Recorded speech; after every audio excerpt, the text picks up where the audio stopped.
In the words of the Governor-General, Canberra is today the heart of a nation that still grieves, but a nation that will never lose its spirit.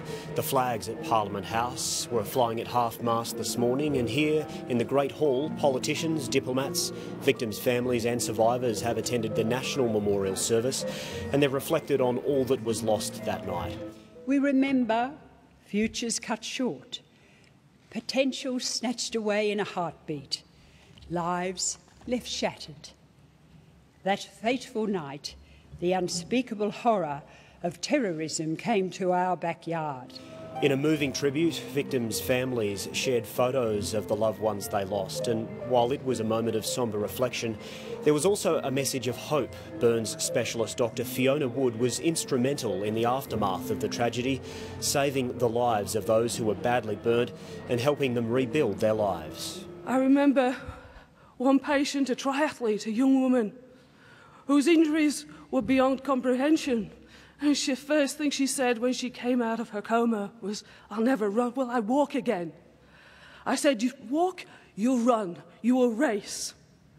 And in 2008, she beat me in an Ironman at Busselton. Survivors and victims' families then added flowers to the National Memorial wreath, decorated with both wattle and frangipani, the flowers of two nations that were changed forever 10 years ago. I'm here at Dolphin Point, which is at the northern end of Coogee Beach in Sydney's east, where the ceremony marking the 10th anniversary commemoration of the Bali bombings has just ended. There are about 200 people here, including officials, local dignitaries, as well as family members and people who supported the family members at the time of the Bali bombings. And of course there are a lot of moving speeches that were made here, particularly one by Ryan James. Now Ryan himself was at Bali. He lost his best friend, Tom Singer, and Ryan explained the roller coaster ride he's been through in his own life in the last 10 years, from the guilt he felt at surviving, from the loss of losing his friend, and really the struggle he had with alcohol and indeed suicidal thoughts to really get through to this point, which he says still isn't easy for him on a daily basis. And of course anniversaries like this remind Ryan and of course the community of loss, but also a great sense of community. So let's move a little bit closer to the statue. It's called Reclaiming Spirit, and it shows, it's supposed to signify a sense of community, and it looks as if they're a group of people huddled together, but they're all joined together in support and love. And of course on this very windy headland here, blowing out to sea, it's also supposed to signify a great release of the spirit. The day of commemorations began here at Kings Park in a ceremony attended by more than 200 people. In an emotional dawn service, the names of the 16 West Australians who died were read out and candles were lit in their memory. Corey Paltridge. For Kevin Paltridge and his wife, whose 20-year-old son died in the bombings, the ceremony brought back painful memories. Corey Paltridge was one of 20 members of the Kingsley Football Club in Bali for an end-of-season trip. Only 13 came home alive. 10 years on, does today get any easier? No.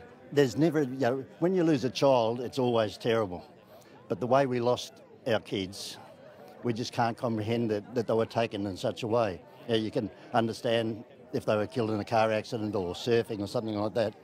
But when they were taken by a bomb having a good time in a holiday destination, there's just no understanding it. Kevin Paltridge says he'll spend the rest of the day remembering his son and the other victims at a service at the Kingsley Football Club. Here in Melbourne, the memorial service was held in Queen's Hall inside Parliament House. 22 Victorians were among those who died in the Bali bombings, and today many of their family and friends were here to remember them. Each of the 22 names were read out during the service, and politicians, including the Victorian Premier Ted Baillieu, paid their respects. Nothing can replace the loss, nothing can return the loved ones, but we must never forget what was meant to shatter us strengthened us. What was meant to divide us brought us closer together. We will never forget, and we will always remember, and we will always seek to work together in harmony across this nation. Leaders of the Christian, Muslim and Jewish faiths led prayers, and after the service, politicians laid flowers here in the Bali Memorial Gardens. A taste there of the services in Sydney, Perth and Melbourne, moving no matter where you are. And so we say farewell from the Bali Cultural Park, the site of the Bali commemorations, remembering the 202 victims of the Bali bombings on this day in 2002.